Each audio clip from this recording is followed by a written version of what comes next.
Good morning, everyone. This is Audrey Boissonneau with Mortgage Pros 411 with my co-host Kevin Casey, and today we are joined by Sean Herrero. What's going on, folks? How you doing, Sean? I'm great. Thank you for having me. Oh my God, I'm so excited. All right, so a little background on Sean and I. I've known him. He looks like, I was just saying, he looks like he's 12. He's always looked like he's 12.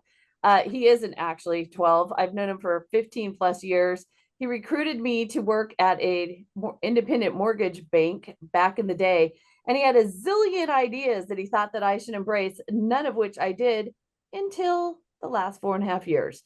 And then I did.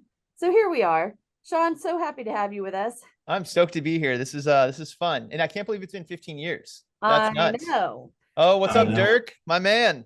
Dirk says he's known Sean since he was in diapers. He has. Sean may still be in diapers. We're not really sure. Anyway, Well, you kind of revert back to it, right? You start in diapers and you end in diapers. yeah, exactly. We're all regressing at some point. So just want to remind you that we have and are setting up live NMLS classes all over the state. Okay, that's a gross exaggeration. We have some in Northern California, some in Southern California, one in the middle of California. So let us know. That's all over. Let us know if Middle, you're interested in southern, that. north. You got it. We're not going to spend 20 years on dates on that right now. But if you're interested, let us know. We are also very happy to be part of the Chrisman Media Group at this point. That's right, Rob Chrisman. So if you have any interest in being a sponsor, please contact Robbie Chrisman or myself, and we will get you going. So with that being said, as always, because it's never a dull moment in our business, we have a busy week. So tomorrow we are going to have CPI, Consumer Price Index. Thursday, we're going to have PPI, Producer Price Index. You know that the Fed is looking at all of these little inflation reports, that jobs report last week. Jobs week was always my favorite, especially that BLS garbage. So that is all happening this week. And then on the 18th, the Fed is meeting again, and we will have a cut. We don't know exactly how much, but it will be at least 25 basis points. We are assuming maybe 50. We'll see. And if our screaming legislator gets their way, it would be 75 basis points, but I'm guessing not that. So what would it be if you got your way, Audrey? You know what? Honestly, all I want is for peace, love, and whatever's right for the economy. Okay, that's all I ask for. And I do not pretend to have some brilliant vision into what that looks like. But I will say that this is from our friend Dr. Elliot Eisenberg. This is what he wrote about jobs. Employers added a decent 142,000 net jobs in August, but July was revised down from 114,000 to 89,000, and June from 179,000 to 118,000. For the 5 weakest monthly readings since 12 of 2020 have come during the last 5 months. The August number will also likely be revised down. Weakening is obvious. The Fed should cut 50 basis points on the 18th, but will do 25 basis points because they remain oblivious to the obvious. Wait. That's from Dr. Elliot? What? That's Dr. Elliot said That's that? our Dr. Elliot Eisenberg. Yep. So Wow. I thought that was a really great. I guess he's not going to make it to the Fed board. What? I guess he's not going to make it to the Fed board. Listen, he's way too smart for that stuff. So with all that being said, so Sean, our listeners know that I call the BLS report the BS report because it's always so completely and totally flawed. It's just ridiculous. So last week was there was nothing different about it. That is for sure, right? I was thinking about that number. The 114,000 jobs were created, but then they usually wipe out 80,000 jobs the next month, and then they adjust it by the end of the year, another $80,000. That means there was like jobs lost. So we had 142,000 jobs created, supposedly. We all know that's a bunch of baloney, but in August. But we know there will be revisions for the next 2 months. And that's before the QCEW gets their hands on it and does their revisions, right? So this I thought was very, very interesting. So the unemployment rate went from 4.3 to 4.2%, right? We all saw that big headline. Everyone's like, oh my God, look at unemployment. Okay. So here's what really happened. You ready? I have to look at this to make sure that I don't screw it up. July was 4.25%, but it got rounded up to 4.3%. August was 4.22%, but it got rounded to 4.2%. So in actuality, the difference between July and August was 0.03. 300 kids.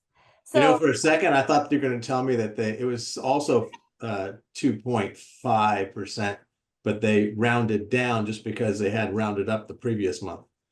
well, that would make about as much sense as the rest of the stupid crap they do. But with all that being said, you know, a lot of the job creations were in part-time jobs, not full-time jobs. They actually were losing a bunch of full-time jobs. So it is not pretty out there. Sean, thoughts? Well, I mean, the way I look at all this data is one, so we're looking at this economically, which is a good way to look at things. But I mean, I don't want to be the new guy, but this is all political, right? I mean, there's especially in election year, a lot of, hey, let's make it look better than it is built into what's going on right now. And so if we all know that there's no full-time jobs being created, these are all part-time jobs that no one's taking, what's going to happen when the real data shows up? Like when the 818,000 jobs vanished and it was a correction.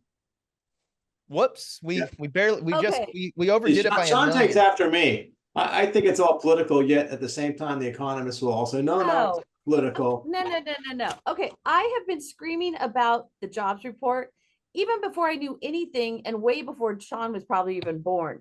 So the jobs reports have always been complete garbage, and I didn't understand how garbage they were until recent history when I really started paying attention to it.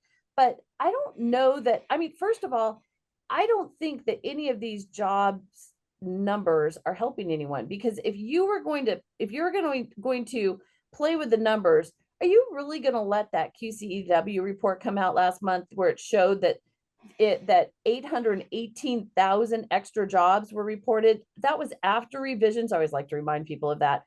That did not look good for anyone. So I don't know. I just think it's, but nobody cares. That's that's what's so interesting to me is these corrections and all the whoopses come out, and it's like nobody seems to care that a mistake of that magnitude was made. It's just like, oh shoot, I guess I mean, I have a friend, we were talking about the economy, and we look at it different, right? So anyone who's doing transactions right now, you're looking at credit reports every day, you're looking at assets, you're looking at everything.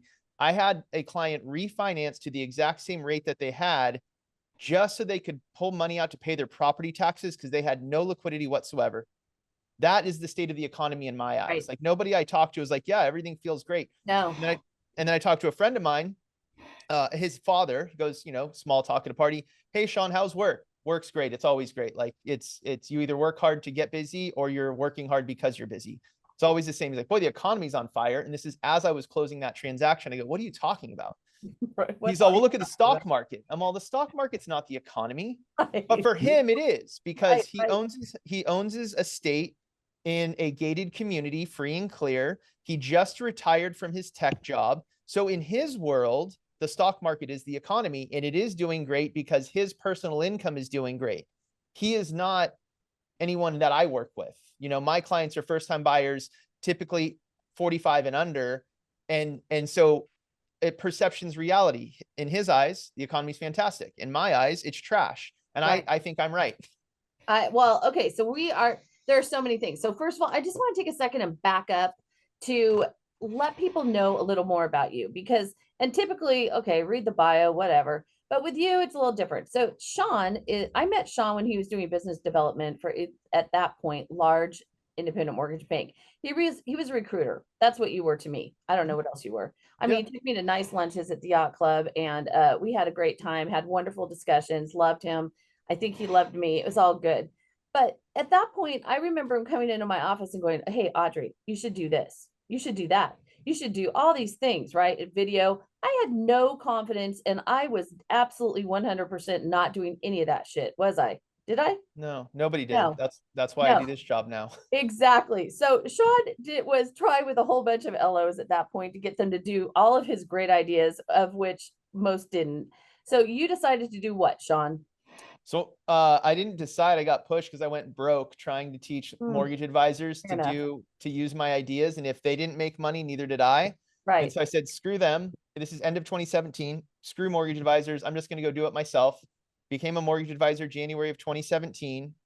Funded 5 million March of 2017. And everyone at the company we worked at the time was like, dude, how'd you do that so fast? And I was like, just did what I've been telling you guys to do. So So here we are. And then just as everyone else was waiting for the rates to come down in 2023, and that was the big excuse for having no volume, you closed $100 million. How the hell did you do that? Please tell. Please do. So I made a decision. I think you have reasons for why we're not doing as well as we want to be, and our reasons are excuses. So I had a realization at Mastermind last year. I kind of sit in this box or in my van. I don't really see a lot of other people. Went to Mastermind, and it was kind of doomsday, right? The March or May 10th thing didn't come to fruition, like Barry was saying. And the vibe of that was just awful. And I realized how bleak the market was, like how few transactions were being done. And I wanted to leave as fast as possible because I don't want that mindset to fall into me. Right. And then my wife always says, oh, we can't do this, we can't do that. Well, we're in the mortgage business, like it's a bad thing. And I hate when she does that. And we were coming into October, November, December, which are typically the slowest months. And I said, I'm not willing to accept that anymore. There are transactions happening around me. The market is the market. I'm no longer willing to let these transactions happen without me being part of them. And anyone who doesn't use me is not getting the best experience. And then I did 10 million all 3 of those months when everyone else is saying we can't, because I changed my mindset. Like the market doesn't matter. Like jobs don't matter. Mortgage rates don't matter. There is opportunity everywhere, and you just have to decide if you want to do something with it. Like people need our help. Do you want to help them? And then if you want to, go be loud and proud about it. So you must have done something besides just, sit around and meditate on how your mind was going to be and how many loans you were going to close. So there had to be some activity that followed that mindset. What were some of the things that you decided to do? And so last year's pure purchase for me, my refinances were pretty non-existent. I just closed my first VA IRRRL and I forgot my process. That's how long it had been. And what I did last year was there's opportunity. So if you're new in this business in mortgage, if you've been in it for the last 2 years, you've experienced every market that's ever existed. We've seen multiple offers everywhere. We've seen price reductions. We've seen properties sit. We've seen properties sell in a day. You've seen it all. So instead of saying the market, there's not enough inventory, I would go to real estate agents with solutions, and any buyer they referred me, I can listen to them and find a way to get them what they want, right? So if a property's sitting, that house is the right house to do a 2-1 buy down, a 3-2-1 buy down, sell, like closing cost credits, all the things that we know we can do. If a house is super competitive, I need to make your offer look like cash. I'm just doing what I need to do, not dependent upon the market, but on the property specifically for that specific client. And then using tools to overcome objections and the reasons home buyers have for why they shouldn't buy. And I just showed them with data and analytics what to expect. And I think that what I already love about this call, it's very data driven, obviously. And that's what people need, is we need data to get over the emotion of real estate. Right. And that's ultimately what I focused on. Was this is an emotional decision for them. I'm a numbers nerd. Let me help you remove the emotion or change those nerves into excitement. Right. Well, I did a similar shift in my mindset where I was a vanilla 30-year fixed A paper kind of girl for many, many, many years. And finally, we'd had all these great guests on. We had all these great ideas. I mean, we've been doing this for 4.5 years plus, actually, I think at this point. And finally, I'm like, I'm going to take some of my own stupid advice. And I started doing hard money. I'm sorry. I apologize to all you hard money people. Private money. I don't want to hurt anyone's feelings. I started doing private money. I've done cross collateralizations. It's all, doing weird, funky, out of the box stuff. And guess what? I stopped giving even the slightest crap about? Rates. So I can look you straight in the eye and go, that'll be 10 5/8, please. And let me explain why that makes sense. And it does make sense. And so I'm unwinding some of those right now. And those are now refinances. And, so it's this whole shift out of, it has to be a certain way, this little tiny box a lot of us had created for ourselves. And some people are still in it where, oh my God, it's got to be the lowest rate. And that's all I can do. And everything else is too hard. And go get it. go freaking get it. Go get the clients and help them. And so it's interesting because you and I are in the same market. I often get accused of being out of touch because I live in a market where, all the houses are worth $1 zillion and blah, blah, blah. Well, you used my kid's school in your graph that I saw you do somewhere. So we are literally in the same place, right? And Yeah. it is, and you're telling me that you're doing first time home buyers mostly under the age of 45 in a high end market. And we have listeners across the country, so we're all over the place. And so we're speaking to people in Florida, et cetera, or wherever in between. But in our market it's varied. Right. So we have the higher end stuff, but we also have first time home buyers. And how are you dealing with first time home buyers and affordability, et cetera, et cetera? So the first thing that I want to touch on is you already hit on something that probably listeners to this do. We find the reason why. So Sean did 100 million ... because he's in California, and California is expensive.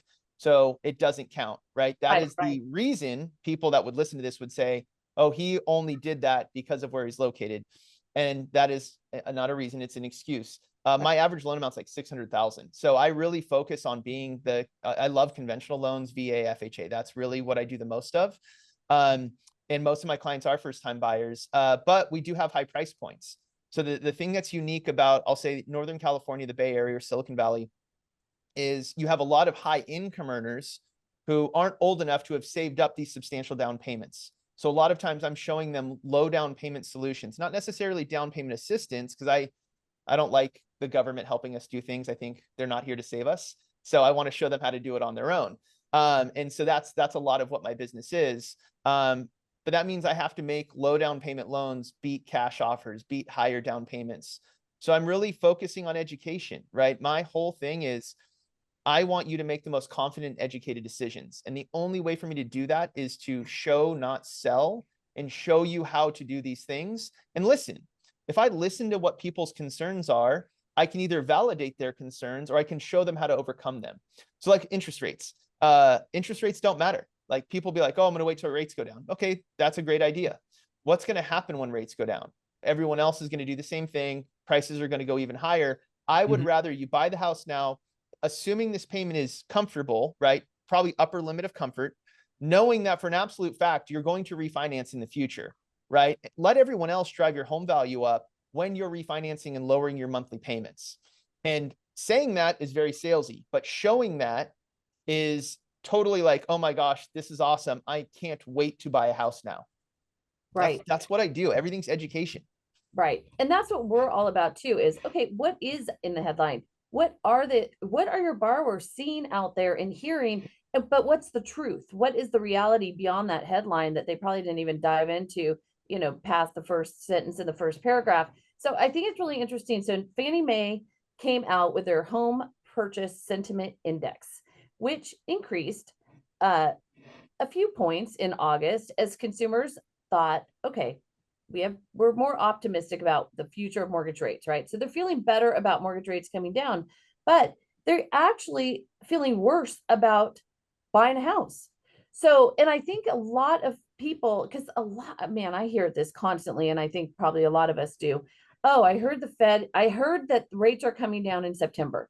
How often have all of us heard that, right? They don't understand, okay, it's already baked into the rate right now. They don't understand the intricacies of it. They don't understand how Fed funds is not actually directly correlated to mortgage rates. They don't understand any of that. We need to help them understand. They all still think that mortgage rates are going to come down next week or this week when the Fed makes their announcement. And it's so funny. I tell everybody, and they're all like, no, the Fed's going to lower the rates. I'm like, no, the rates are already lowered. Well, they're going to, again, they're going to impact the Fed funds rate. And sometimes that mortgage rates go down when that happens, but sometimes they go up as well. So I thought this was really interesting. So okay, so I'm just going to read this so I don't muck up the numbers. In August, a survey high, 39% of consumers said they expect mortgage rates to decline in the next 12 months, up from 29% the month before. Okay, more consumers indicated they expected home prices to decrease over the next 12 months, even though most of them thought they would go up. But a big number of people think that prices are they still think they're coming down, even though all the data we're seeing is saying the opposite. And do you understand why they're saying that? Yes. Because the media, social media, everything, the big shift here crash from pre-2020 to now is the amount of information that is instantly available, good or bad, is there. Yep. So what people are saying is when rates come down, that'll free up the squeeze on inventory. Sellers are now able to sell because rates are lower and they can move on. And I go, okay, like I hear that all the time. And I go, that's solid. So does that seller need to buy something? And they're like, yeah. I'm like, so 1 + 1 property added, but somebody needs, that's net zero. Right. So we're not getting any additional inventory from that. You as a homeowner have a few more choices, but we're not getting additional inventory. We're still going to have the same level of competition. And that is literally an example of how I explain it. So, and they go, oh yeah, so we have to overcome, it's our duty as mortgage professionals to overcome these things. And people are like, oh, well, I don't know what to say on social media, or I don't know what to do this. I mean, write a blog.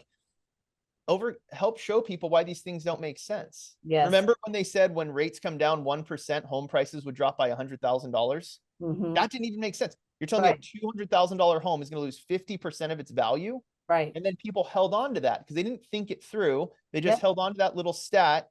And then they watched home prices go up as rates went up.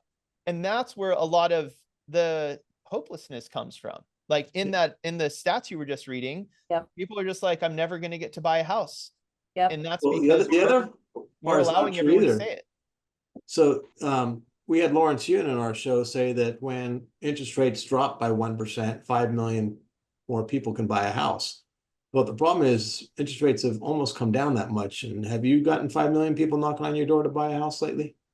No, it's interesting. So only, according to Fannie's survey, only 17% of people think it's a good time to buy a home. So it's our job to help them. There's a lag. There's a huge lag. To Sean's point, it's our job to help them understand that that is flawed thinking. And when you have PhDs who are showing you this is what the reality is, but we also know, and we've talked about this many, many, many times, we have this absolute shortage of housing across the country. And even with the current inventory spikes, we still have inventories well below pre-pandemic levels.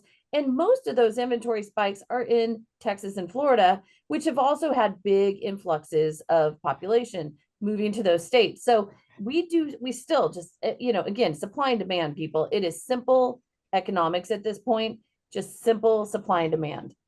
Well, and on the Texas Florida, so the other thing I hate that we do with data is I'm already seeing all these YouTube videos saying that home prices are going down. What we're about to see is going to be worse than 2008. And they use national data.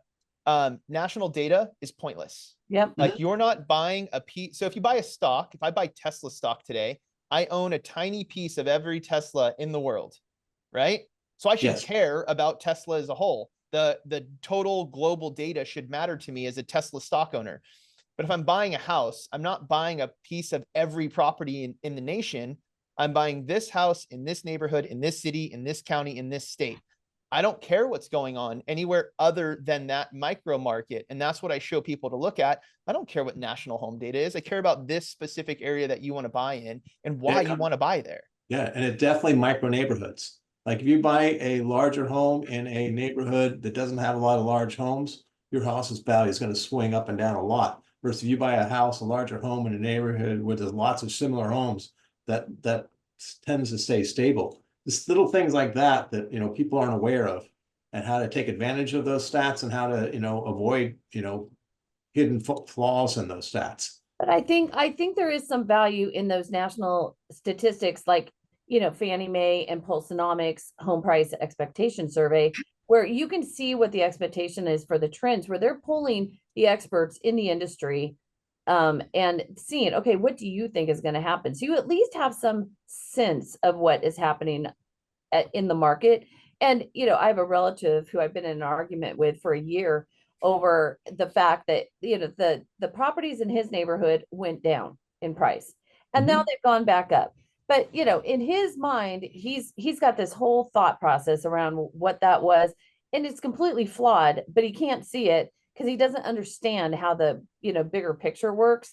But the bottom line is, in the next 5 years, every expectation is that values will continue to go up. We have too many people, not enough places to live, and that is going to drive it. In the meantime, we do have things that are we have things happening, okay, that are creating a difficulty for people to handle their current situations. The job market is weakening, the prices for everything are higher. And then we had the NFIB Small Business Optimism Survey come out today, and small business owners are not feeling good. To your point, the guy at the party is not a reflection of what we're hearing on the street from our clients, et cetera. So I'm curious what everyone else is hearing from their clients. I mean, do they feel good about their businesses? Do they think it's going to grow? Because nationally, they're saying that their plans to hire, it's down. They do not expect the economy to be better. They don't expect to have higher sales figures. They don't expect to have higher prices. So they are not feeling great. And that is something that we can be a resource for our borrowers and help them understand, okay, if you are thinking that you are going to need money, do it before you need it, right? Don't that was a brilliant one about paying all your property tax. credit cards and your credit scores, 680, and now you want a line of credit and you can't qualify, right? So be a resource. Be a resource. Yep. Sean, thoughts? Yeah, no, well, I'll get, so Mark just asked a question in the Q&A. I'll use that as to answer kind of this question. Okay. So he said, can you talk about rent versus own and the big increase in mortgage payment compared to a rental payment? For me personally, I rent. If I were to buy a comparable house right now, my mortgage payment would easily be $1,000 plus higher. I just can't take that hit right now. I need rates to be in the mid-4s to really make it affordable for me and my family. I think I read data that rents are lower than new average mortgage payments, like 47 to 48 of the 50 biggest metropolitan areas. So this is not a market where it's cheaper to own than to rent, but I do believe there is far more benefit to own than to rent. Absolutely. And the number one thing I do, and so in that example, if it's, can we truly not afford $1,000 increase in our monthly, or are there things that we could offset that are worth offsetting? We should never give up lifestyle to be homeowners. I don't think, if you have to be house poor to own a house, I do not think you should buy a house. But if we look at our budget and can adjust, and is this worth adjusting for? Right. That's another story, right? So I just had a client, their debt to income ratio was like 30%. They're renting for like $2,700. And they were like, Sean, on your buyer's guide, mortgage coach, on your buyer's guide, I mean, these payments are insane. I'm like, well, the banks would gladly let you borrow 2 times more than that. And they're like, that's insane. I'm like, it's insane to you, right? Because your mindset is set on this $2,700 a month. And they were like, well, we've got some soul searching to do. I go, that's the beauty of this process. That's the beauty of getting pre-approved early, is you get to analyze what is important to us, what matters. Because what I tell every client is, I want you to be on the right side of appreciation as fast as possible. It sucks watching home values go up when you're a home buyer, but when you're a home owner, it's awesome. Like, it's awesome. A total mindset shift. The house down the street just sold. I'm walking by it on Redfin. I'm like, yes, texting my wife, like, this house just sold for this much. Our equity's up this, like, it's fun. But if I was walking around as a renter and see that, I'd feel deflated. And again, I just come back to, like, I really believe that we in this industry have a responsibility to help people, and helping overcome those feelings of hopelessness is our job. So to answer Mark's question, I would say it's really personal preference. Like, mortgages, home buying is not one size fits all. Is it worth $1,000 increase in payment to have the appreciation you would have? And don't look long-term, look short-term. On that note, one other thing, no one looks at their rent over time, but everyone looks at mortgage interest over time. Right. So when we think of our rent, we say, oh, I'm renting for $3,000 a month. We don't do the math. That's $100,000 in 3 years. We don't do that, but we focus on, oh, I'll pay $100,000 in interest in 3 years. So I'm never going to buy a house because that's dumb. I don't want the bank to have the money. But we're doing the exact same thing with rent. And so this is just a psychological play. And when I show people, not tell, but when I show people that, the best way, in my opinion, to do that is with Mortgage Coach, using a rent versus own comparison, and then doing the short-term analysis tool on a 3-year plan. When they see how much rent they will spend compared to what their home what their monthly payments would be as home ownership, and then you show them what their net worth is in just 3 years, it's a game changer. Yeah. It's a Do game you changer. take appreciation, and then you also realize that you're paying down your mortgage balance each month also, which is basically you're paying yourself in that $4,000 example that we got from Mark. You know, so I've done the math many times for people. I had someone who had rent control. They were only paying like $1,300 a month for this beautiful house. And it's like, okay, but in order for you to be the same as if you bought a house, your landlord would have to pay you $1,300 a month, because you're losing out on the appreciation if you bought another house. When I did the math that time. And it's just crazy how people get locked into that idea. Oh, I'm better off renting, when you're not in most cases. Yeah. I mean, there is a stark contrast in the amount of wealth that someone accrues throughout a lifetime. We've talked about a million times. If you are renting, you're going to just have less money at the end of the day, at the end of the game. So the best way forward is to buy a house somehow, if you can somehow swing it. And also look at, what are you spending money on? It's just, for me, it's also like people who are like, oh, I don't have time to do this thing that I'm doing. And I'm like, okay, I don't watch a lot of TV. And so I choose to spend my time doing certain things. And maybe that doesn't mean that I'm sitting in front of a TV for 6 hours a night or 4 hours a night or whatever. And so it's, how are you allocating your funds? What are you spending your money on? How many, I mean, eating out right now, even God, one of my kids was talking about how expensive it was to eat fast food right now. And I'm like, okay, how much of that is everyone doing when they can't afford to buy a house? So it is really a look at your lifestyle and what matters. And are you looking short term or long term? And it is an education. It's always an education. So, okay, are you still a crypto guy, Sean?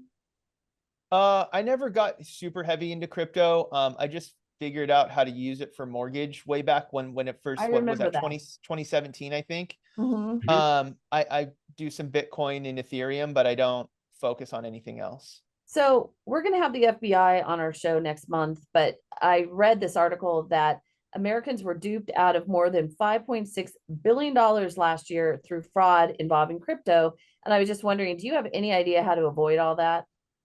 A friend of mine lost $100,000 personally. Wow. There's all these like other coins, right? You could, and the three of us could create a coin right now, right? NFTs, all of that stuff. We should. So it was a popularity contest. And if you were investing in this, it was going up and up and up, but it was based on popularity. And then all of a sudden it crashed. And everyone had their justification for how I was missing the boat. I'm just a super conservative person. Like I really can't jump into something unless I really, really understand it. And I was like, okay, Bitcoin's here to stay. Ethereum's here to stay. I'll just like set and forget, not really do anything with that. Yeah. But it was the little coins. I forget what they call them now, but it was those little coins that cost people. I look at that situation no different than the GameStop thing that happened a couple years ago, right? It was just a popularity contest, and the people that started the popularity contest made a ton of money. Right. But everyone else that was in it to beat the man, they lost, and the man won. Like the man was the guy that started the thing. Well, if you watch that movie, he does not appear to be the man. He appears to be just this good guy sitting in his basement trying to support his wife and baby. Geez, catch up, Sean. All right. So with all that being said, okay, so be careful of the non-mainstream cryptos and we'll dive into that a little further in the next month with the FBI. But and we've done a number of cybersecurity shows recently and cybersecurity insurance. And so I hate to be a bummer, but I heard this other thing I just have to share with you guys because, you know, as these scammers sit around not working real jobs, they are coming up with more and more ways to get all of us. So one of them involves your Google business page.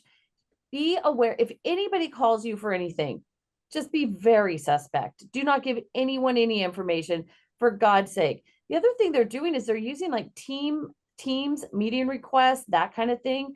And they're somehow able to compromise the links, et cetera, and get into your systems and hack you. And so again, if you get some random meeting request, don't just click on it and say yes.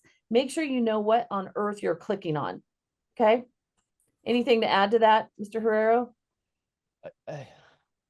I'm cautious of everything and everyone. So, I mean, if I get an email and I don't know what it is, I'm not clicking on delete. anything.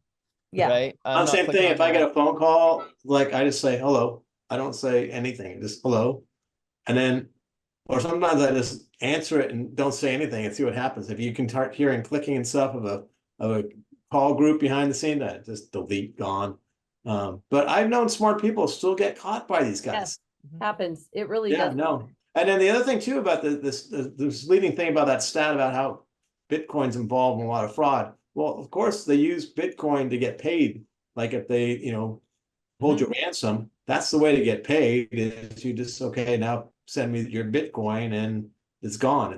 There's no coming back versus if you write them a check, well, that you could put a stop payment on the check.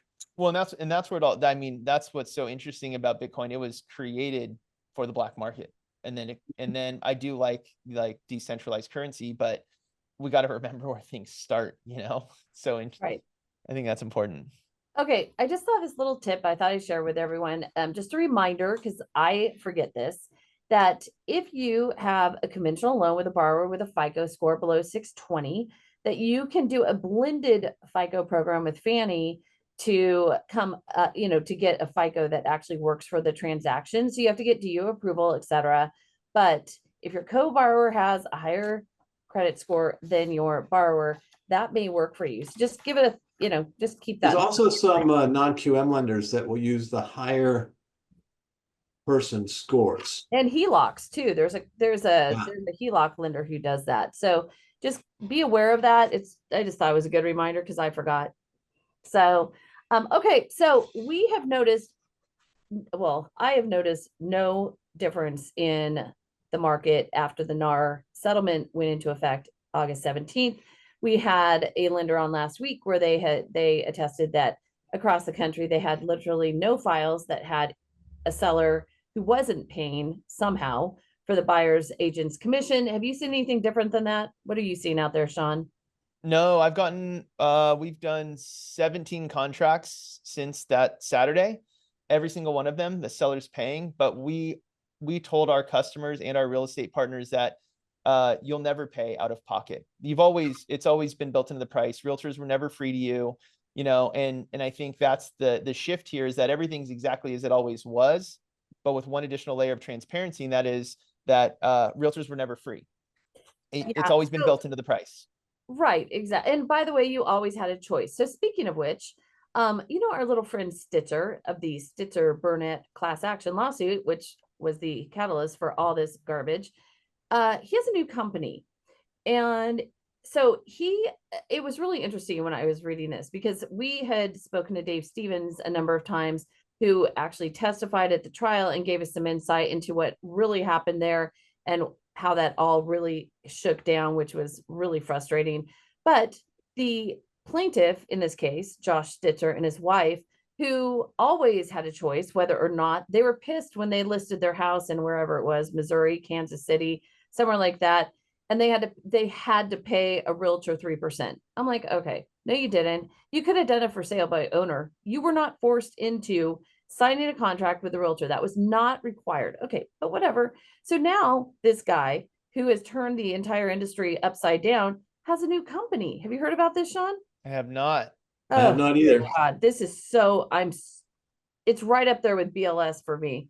So okay, hang on. So Just like those guys at the CFPB that formed all these rules and regulations and opened up non-QM companies.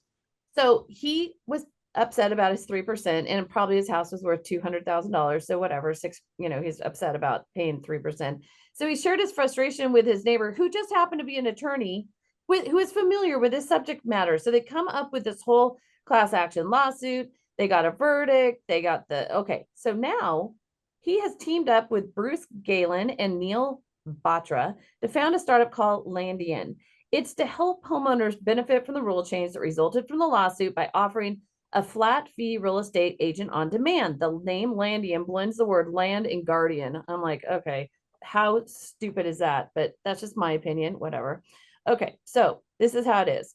The site, according to its founders, allows users to import listings from any real estate site and then book a home tour or prepare an offer with a licensed local agent without owing a commission. Buyers have the option to pay a la carte for Landian's offerings. And I mentioned this like last week or the week before. I didn't have all the details, but now I do. $49 for each home tour, $199 for an offer prep session. If they want more hand-holding, they can cough up a flat fee of $17.99, which includes up to 5 home tours and 2 offer prep sessions with additional services available on an a la carte basis. But they only have to pay if it closes. So if you don't end up buying a house after putting someone through all that crap, you don't have to pay anything, right? All right, here is well, I have so many issues with this that I don't even have time to count them all today, but I have a deal where the listing agent is lazy and didn't do any reports or know anything about the property that he was listing.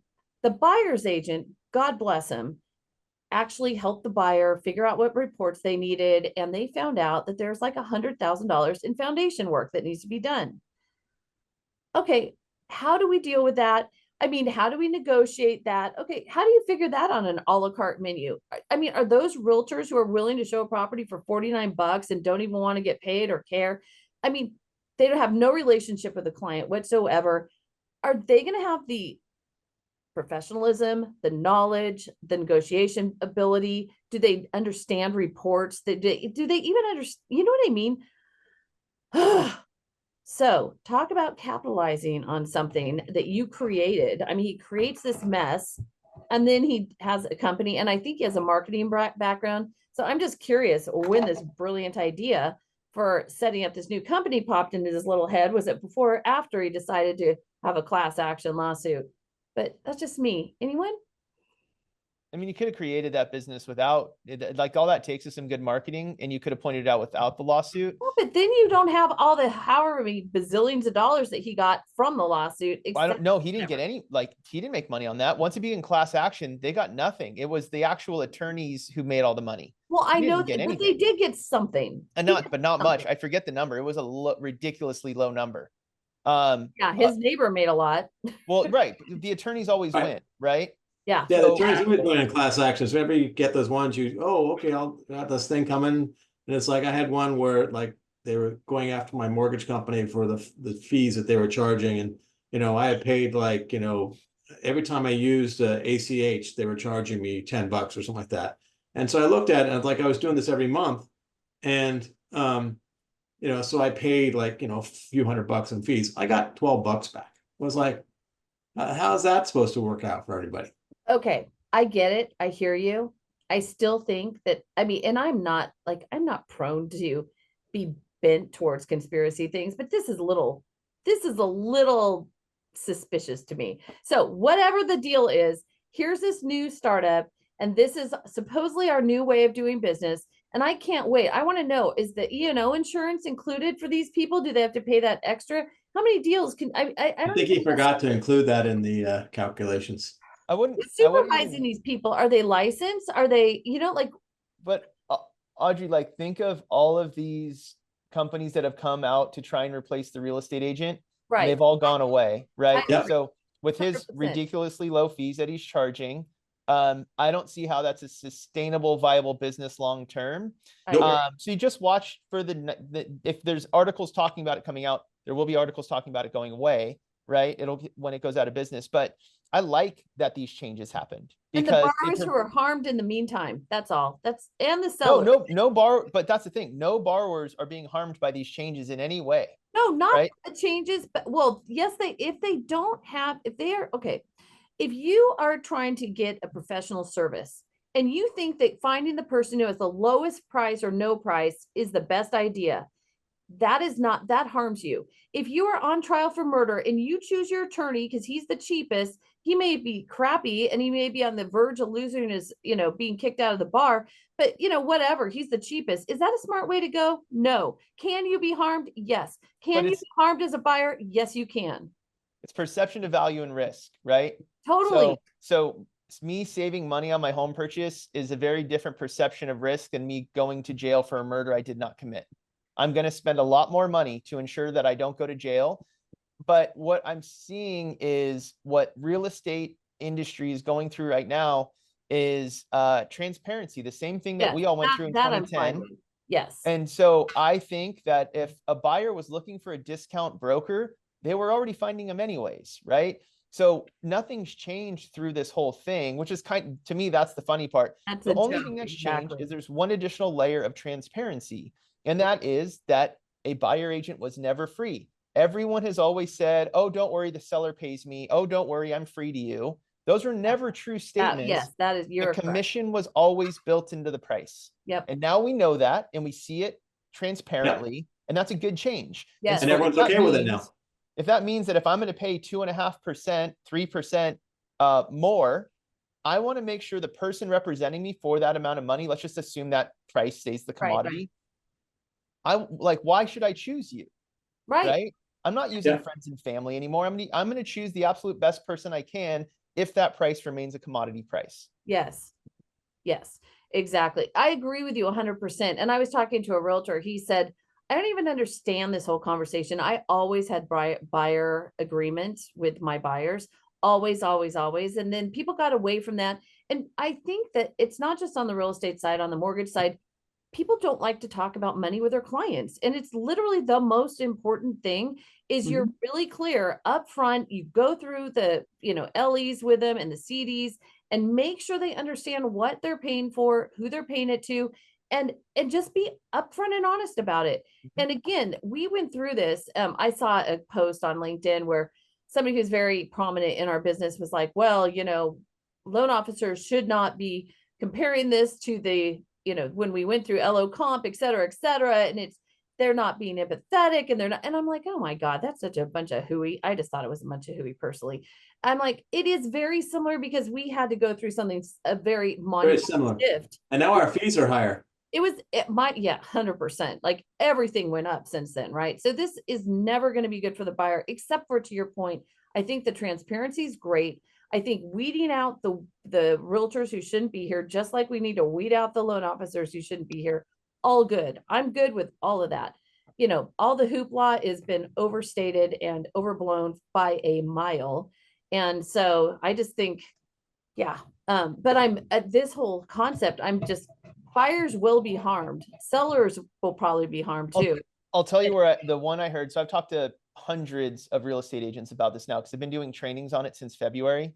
And the one that stood out to me the most is this was August 14th. An agent says, oh, I was at a real estate office meeting.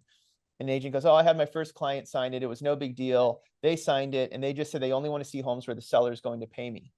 And I said, and that right there is what makes me so sad. Yeah. And it was the perfect segue into my presentation. Yep. But I was like, you're doing your client a disservice because you don't understand how this works. Yep. Because you think that they would pay you out of pocket. And with what I'm about to show you, 0 buyers will ever pay a realtor out of their pocket. They will do what they've always done and build it into the price. And then I thought about it further. That would be the next lawsuit, right? And today is August 10th for this recorded thing. I don't know what happens in the future. 10th. Who's counting? You'll be on YouTube August, forever. Whatever. It's around there. So we're somewhere between August and October. No, but I was like, that's the next lawsuit. So think of that buyer. Let's just say that happened. They buy their house, only limited search because the only homes they got to see were, hey, are you paying compensation to me? Yes, I am. No, I'm not. Okay, here's the list of properties where the seller said they would pay me. I show them those homes. Buyer buys those homes. 6 months later, at their friend's housewarming party. Oh man, this is so great. And here's what I did. Oh, but did you have to pay it out of pocket? Nope. I just built in the price just like we always have. What do you mean? My realtor said I could only look at homes where the seller was going to pay them because I didn't have the ability to pay them out of pocket. Oh, no, that's not how it works at all. To me, that's like a redlining issue. Yeah. Like you didn't do a fiduciary. You did not show your client that's how this all started. Possible. And now you're so the lack of understanding of this, I think, is detrimental to home buyers and real estate agents. Yeah. And that's why I've been on my soapbox trying to educate as many people as I possibly can. This is how this whole thing got started because some realtors were not showing homes if they weren't making 3% commissions on the deal. Steering. The Department of Justice frowns on this big time, and they're still trying to, poke their nose into it. So, I mean, but we were talking about this last week. There is a a group of people in the Midwest who are just like, business as usual. We don't care. It's fine. And they are literally being quoted in magazine articles. And I mean, they're out there with it and they have not changed a single thing. And I'm like, oh my goodness, I wouldn't do that. Like, I mean, and I think it's a little bit market dependent because like in California, our contracts have always specified who's getting what. Yep. The closing disclosure shows this much to the buyer's agent, this much to the seller's agent. It showed paid by seller. Now it'll move over one column with a credit or a concession to compensation. So I think it's state dependent. But to me, in California, and really in most of the states that I work in, we're doing what we've always done, but with additional layer of transparency of your agent is not free to you. They never were. You've always built their compensation into the price. Yep. And I've had agents be like, no, that's not true. I go, okay, let's say you and I want to buy the same house. It's listed for $1 million to use round numbers and they're paying 3%. You were going to make the offer. What would you do? Well, I waive my commission and offer 970. I go, cool, but can I do that? No, I have to pay $1 million because they need their 3%. I just proved that the commission was built into the price because the seller nets the same either way. Right. So that explanation, people go, oh, wow, I never thought of it that way, but now I never will think of it a different way again. Right. And by the way, back to your original point, which was you were once a buyer, now you're a seller. I mean, it all evens out. I mean, it just, anyway, so dumb. But I'm glad it happened because it created transparency. Well, nobody was free. cost $418 million, most of what, like that's just redundant. But it was never free. And just like our industry had to go through a shakeup. So this is, I don't want to say it's a good thing. And going back to the, us presenting and saying, we did this in 2010, welcome to my world. Like that isn't the right way to present it. The way that I presented it was in 2010, I was the guy showing loan officers how to get through this. And guess what? Now I'm the loan officer showing realtors how to get through it. I never, ever said, like some people were like, dude, this is nothing compared to what we went through. Like, please don't ever say that to a real estate agent. You sound like an idiot right now. God, no. But if you can provide solutions and comfort in a very scary time, you stand to gain a lot of business because you're the person that solved the problem. That's right. So speaking of that, I'd like to hear more about how you did $100 million. And so like, what kind of team do you have? And, because I'm pretty sure Sean Herrero is not the only one doing $100 million in 2020. How many people does it take to close $100 million in your world, Sean? 3. Me, my sister is my loan officer assistant, and then we have a shared company processor. So the 3 of us, and my processor, she's amazing. She's been on maternity leave for 6 months. So I don't have the excuse of, I won't do the business I was going to do because my processor's not here. My sister and I are picking up slack for a different process, but it doesn't mean we're going to do less. So it's just the 3 of us. And now, going back to how I met Audrey, I love proving to people that they're capable of more than they thought they were. Yeah. And what I heard when I was a wholesale rep, when I was a recruiter, business development, was, that person can do 100 million because they have a giant team, but the company won't invest in me and build me a big team. So I can't do what they can do. If I had a big team, I could do it too. And it's like, I don't have a big team. I did it. So now what? Right. Like, you don't need a big team. You just need discipline and systems in place and the right people to make it happen. And the right mindset. Yeah. Yep. Well, the other thing too is hanging around people that like yourself that are doing it. And I was just thinking back when I was really killing it back in the day, one of the top producing loan officers was in my same office. We literally shared the same office. He was on one side, I was on the other side, and he had a team of 3. So guess what? I had a team of 3 because I had to, I was just emulating what he was doing, and it worked out great. So it's just, if you hang around really successful people, their success comes off onto you. I think that what we're missing right now is we're not hanging out with other people.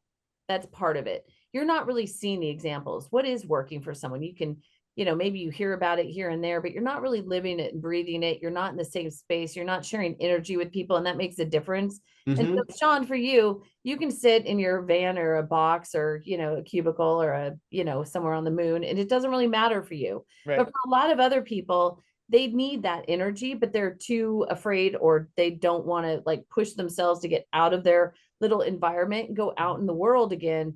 And I think that we have got to do more of that, because it's that energy matters. Being able to see somebody else and what they're doing matters. It all matters. And doing the same thing that you've been doing for the last few years that isn't really working, it's really important that we shift out of that. Well, that's self realization and actualization. Is you have to look at, if something's not working, don't keep doing it, right? If you're cold calling and nothing's coming, you're not a good cold caller. Stop doing that and go do something else. And so to your point, I sit by myself, because I'd rather be stuck in my own head by myself with all of my great ideas, Exactly. than surround myself with people that are negative, right? Because that negativity is more contagious than the positivity. Absolutely. So I remove myself, but to Audrey, to your point, I was like, well, in 2021, I had a bunch of people asking me to coach them, and I wanted nothing to do with loan officers, because it was your fault that I went broke. I just want to do my thing. And then I realized, well, what if I could teach people in 2 days more than I could teach them in a year? So I started an event that I've done 4 of this year, where it's exactly what you're describing. We get together, I share everything I do, but it's in a small group. There's never more than 7 people there. And it's like very, very deep, and it creates community. And I didn't realize I was missing that community. As much as I can be by myself, I love having this little group that we've built. Right. That's great. It's great thing is the top producing people realize that you don't own something like processes such unless you can give that process away to somebody else, because otherwise it owns you. You don't own it. And it's really amazing how the top people tend to be the ones who are the most giving. It is. I think that, Sean, you're great evidence of, you just share everything you've got. Like, you don't hold anything back. You're not afraid that someone's going to take your business. And also, the voice in your head is very different than the voice in a lot of other people's heads, where your voice is telling you, you're awesome. You're the best. You have great ideas.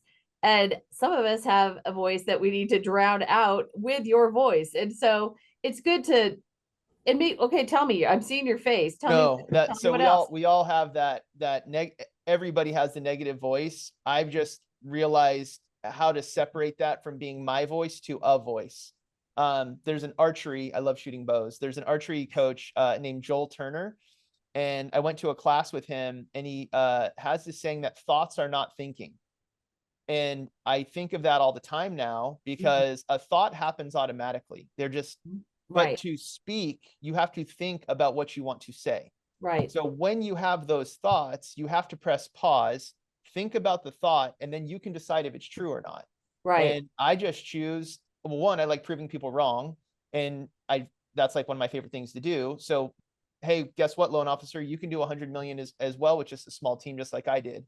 But I look to, it's taken a long time for me to have that reality, and I still have negative thoughts all the time, but I just overcome them. Like the social media game, I was so jealous of all these people that had all these followers and all these millions of views, and how come these people don't like my videos? And then I talked to a few of those people, and they went months without closing a loan. And I was like, well, I've never done that. And it made me go, wait a sec, why am I comparing myself to someone else? Like, we never know what the reality is. And it was, Sean, you may not get millions of views, but you're helping a lot of people by doing these things. So just go back to doing what you're good at and be okay with that. Right. Exactly. And also don't be afraid to try new things, get out of the box. I mean, those things are we just come back to that over and over and over again. And so, and I just want to tell you that what you said, and to me 15 years ago, was not a waste, because it was built on something that, somebody else said, or that I learned somewhere else, or whatever. All that built on itself. And then I got to a point where here I am. Like, it is, I asked Sean before we started, I'm like, if you had thought 15 years ago, would I ever have been doing this? The answer was what, Sean? Not a chance. Not a chance. So if I can do it, you can do it. So with that being said, we're at the top of the hour, and we are really grateful that you were here with us this week. Next week, we have Dr. Selma Hepp. She is the chief economist for CoreLogic. That is the gold standard for data. So it will be very interesting to hear from her. And we'll look forward to seeing all of you then. Sean, any last words for us before we go? I just appreciate it. So good to hang out with you guys. Thank you for having me today. This has been super fun. Super Nice meeting you, fun. Sean. Thanks, Nice to guys. meet you as well. Have a great week. All right, you guys. Cheers. Bye. Bye.